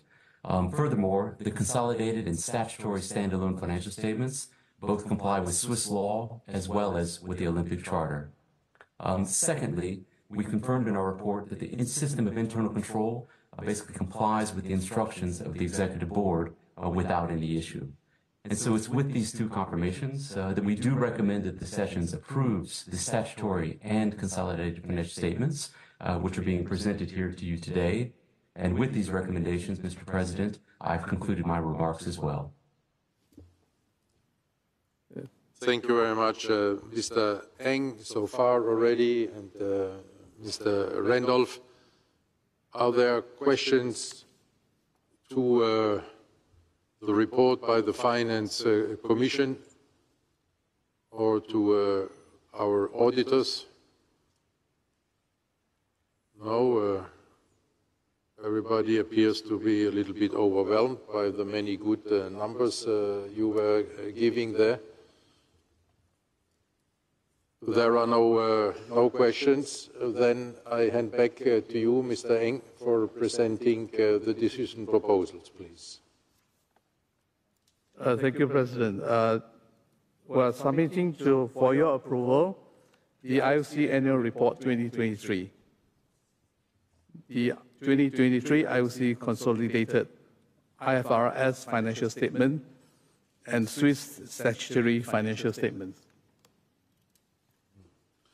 Thank you very much, Mr. Eng.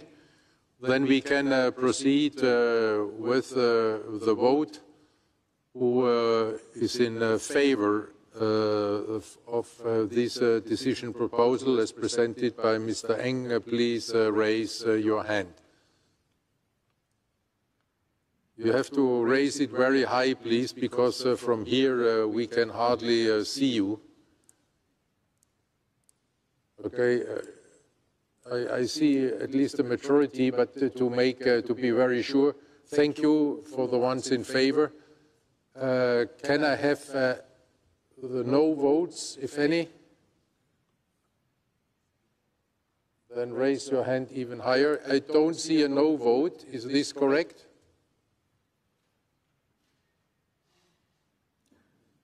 Okay, and then abstentions, even if they don't count, but I see no abstentions. Is this correct? Then thank you very much. Then this decision proposal by the Finance Commission presented by Mr. Eng has been unanimously approved. Congratulations, Mr. Eng, for this result. But congratulations and thank you very much for all the great work that the Finance Commission is doing together with our Finance Department to be able to present us there a report about the 23 statements, which is extremely clear and is approved there also by our public auditors, and that the management considered to be of high maturity, as we have just heard, but also, and maybe even more, for giving us this very, very encouraging financial outlook for the next Olympiad and even beyond. Thank you very much, and again, congratulations. Thank you, President. I will also be asking for this session to approve the reappointment of PwC as IOC Statutory Auditor for 2024, as per terms of the request for proposal for external audit services. Oh, okay. I thought so. I praised you way too early. Wait now for this result. I would need to ask again to raise your hands for the ones who are in favor. Thank you. Anybody against?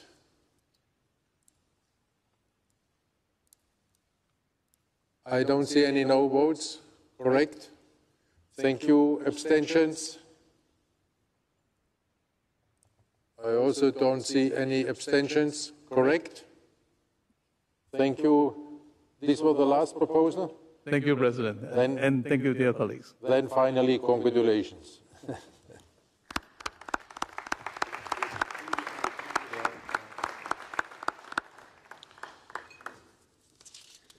And with this, we could now move on to our topic 7. Please, this is the reports on the activities of the IOC commissions.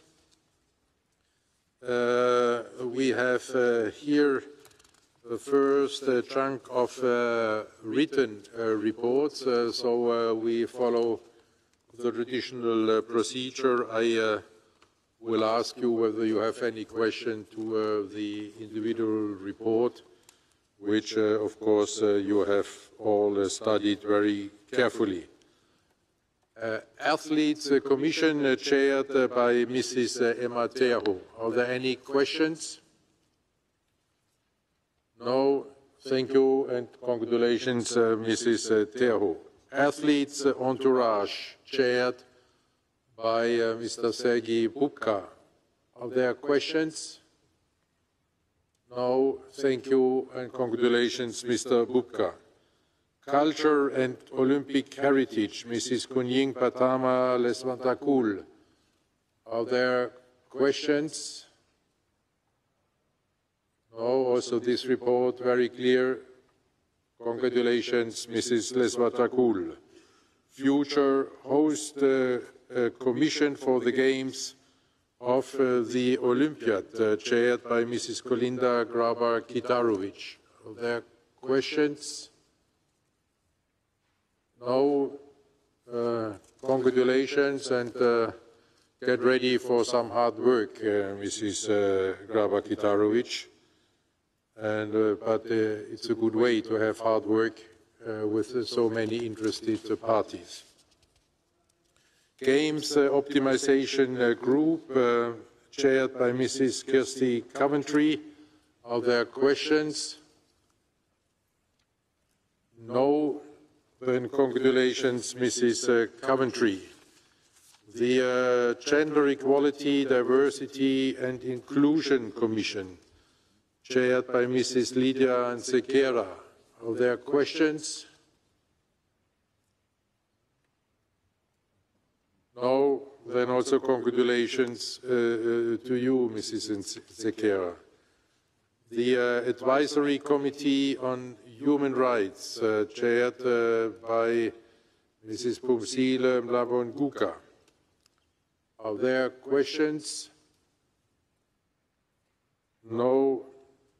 She will join us a little bit later, but in this way, already thank you for the work and congratulations. Medical and Scientific, chaired by Professor Uwe Adener. Are there questions? Then congratulations and a good recovery from your injury. I hope that the expertise you gathered in your injury prevention congresses can help you. Olympic Education, chaired by Mrs. Michaela Kochuango-Czarwowski. Questions? No? Then congratulations. Here she is. Olympism 365, chaired by Mrs. Auvita Rapila. Are there questions? No. Where is Mrs. Rapila? Here. Congratulations and thank you very much. Public Affairs and Corporate Communication, Mr. Luis Alberto Moreno is the chair. There was quite some work to do for this commission, but the report appears to be very clear and comprehensive. Thank you very much and congratulations, Mr. Moreno. Revenue and Commercial Partnerships, Mr. Irji Kejwal. Also no questions. Then thank you, Mr. Kejwal. Sustainability and legacy chaired by Prince Albert. There are questions? No. Thank you very much, Prince Albert, and congratulations for the great work you had already also the opportunity to highlight today when our Paris friends were here with us. Technology and technical innovation, chaired by Mr. Gerardo Wertheim. Are there questions? No, then thank you, Mr. Wertheim, and congratulations. Digital engagement and marketing communications, there we have a report, and the chair, Mrs. Danka Patekova, can unfortunately not be with us, but she has the very best of excuses you have as an IOC member, if not the only truly valid excuse not to be with us, but this she can explain to you herself on the video, I hope, which this time will work.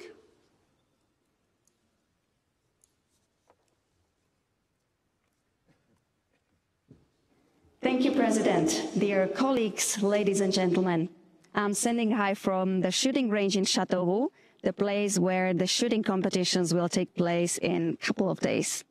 The digital transformation is huge. Many crucial initiatives of the IOC are already on its way and show their big impact. All this is happening to keep the Olympic brand relevant now and for the future. I'm delighted to say that the team around Yanis Exarchos and Leandro La Rosa can once more share with you great success stories and examples proven by the facts, by the numbers. But this is all thanks to you, to your vision and the one of our president. At the IOC session 4 years ago in Lausanne, you endorsed the basis of what the numbers are telling us today. The Olympic Channel operations started in 2016. The scope has drastically expanded since. Today, we have consolidation of all Olympic digital, social media, and marketing communication channel on a large scale. To use the language of my sport, I love targets. But this team is shooting at those targets, and every time they seem to break new records. This was the case in Tokyo, it was the case in Beijing, and my strong guess is that it might be the case in Paris again. The positive side of this, that it's not only beneficial for the IOC, but it directly benefits us athletes, international federations, national Olympic committees, the organizing committees of the Olympic Games, and also our top partners. We can prove that we are reaching to the younger audiences, but it's an ongoing process. We need to be evolving and adapting to the fast-changing digital world. Before you have a look at what the team has put together for you, let me thank all of you for your ongoing support. Yanis, Leandro, the floor is yours. Thank you very much, Danka, and we keep our fingers crossed for her and her Olympic competition. And now the digital twins, even if they do not look like really, but here they are, Yanis Exarchos and Leandro La Rosa. Thank you very much, Mr. President. Thank you, Duncan. Good luck. Dear Mr. President, dear IOC members, ladies and gentlemen, the main objective of the IOC digital strategy is to promote athletes and sports by growing digital engagement around the world during and between the Olympic Games. We want more people spending more time, more often on our platforms, because we believe this is the most effective way to increase the value of the Olympic brand and of our whole digital ecosystem for the benefit of all of our stakeholders. As we mentioned in the previous session, we had surpassed the target set for both Tokyo and Beijing. Now let's see what we did more recently. During the last 12 months, we have been repeatedly reaching an audience of 8 to 10 million unique users every month. This means that we are already meeting the target set out in the digital strategy for 2026. This is achieved 3 years ahead of the plan. As you can see, the level of the current audience reach is exceeding expectations, and it's currently more than 2 times the one in 21, which was also an Olympic year. That means we are going into the Games of Paris with more than 2 times the audience we had going into Tokyo. Notably, 40% of the audience is younger than 34 years old, while women represent 34% of the fans visiting